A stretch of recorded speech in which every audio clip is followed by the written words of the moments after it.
सुप्रभात। मैं सहजवीर संधू केंद्रीय विद्यालय सुंचवा की छात्रा कक्षा 8वीं में पढ़ती हूँ और आज मैं आप सबके सामने पर्यावरण दिवस के बारे में जानकारी लेके प्रस्तुत हुई हूँ। सबसे पहले हम जान लेते हैं प्रदूषण कितने प्रकार के होते हैं। प्रदूषण 4 प्रकार के होते हैं। वायु प्रदूषण, जिसमें कि हम वायु को दूषित करते हैं यानी गंदा करते हैं। हमारा दूसरा होता है ध्वनि प्रदूषण, यानी जिसमें कि हम आवाज़ों से, ध्वनि से हम प्रदूषित करते हैं हमारे वातावरण और पर्यावरण को। हमारा तीसरा होता है पानी प्रदूषण, जिसमें कि हम नहरों, नदियों में कचरा डालकर उन्हें प्रदूषित करते हैं। और हमारा चौथा और अंतिम होता है धरती प्रदूषण, जिसमें कि हम अपनी धरती यानी पृथ्वी पर गंदगी बढ़ाते हैं। तो चलिए अब हम जान लेते हैं इसके इतिहास के बारे में, यानी शुरू कहाँ से हुआ था।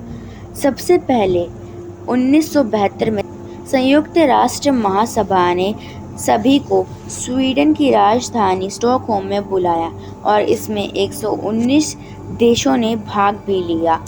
और फिर सभी देशों ने संयुक्त राष्ट्र महासभा से विनती की कि बढ़ती ग्लोबल वार्मिंग को देखते हुए हमें विश्व पर्यावरण दिवस मनाने की अनुमति दें। और इस पर हामी भरते हुए फिर यूनाइटेड नेशन यानी कि संयुक्त राष्ट्र महासभा ने अनुमति दी और 5 जून 1974 से इस दिन को हम मनाते आ रहे हैं। तो अब हम जान लेते हैं पर्यावरण दिवस के उद्देश्य। सबसे पहला पर्यावरण दिवस का उद्देश्य है संसार के बुद्धिजीवी लोगों को सचेत करना कि उनके आसपास क्या हो रहा है और उनमें सुधार लेके आना।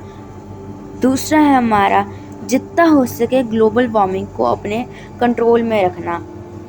और इसे देखते हुए ही पर्यावरण संरक्षण अधिनियम लागू किया गया था 19 नवंबर 1986 में। और इस साल हम 48वां पर्यावरण दिवस मना रहे हैं। तो चलिए अब हम बात करते हैं कि पर्यावरण दिवस की थीम क्या है।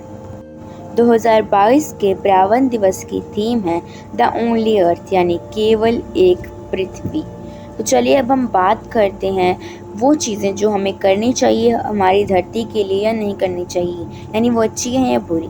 सबसे पहले तो हमें प्लास्टिक का उपयोग नहीं करना चाहिए, क्योंकि प्लास्टिक जो है वो डिकम्पोजेबल नहीं होती, वो जो मिट्टी है हमारी उसमें कंपोज नहीं हो पाती।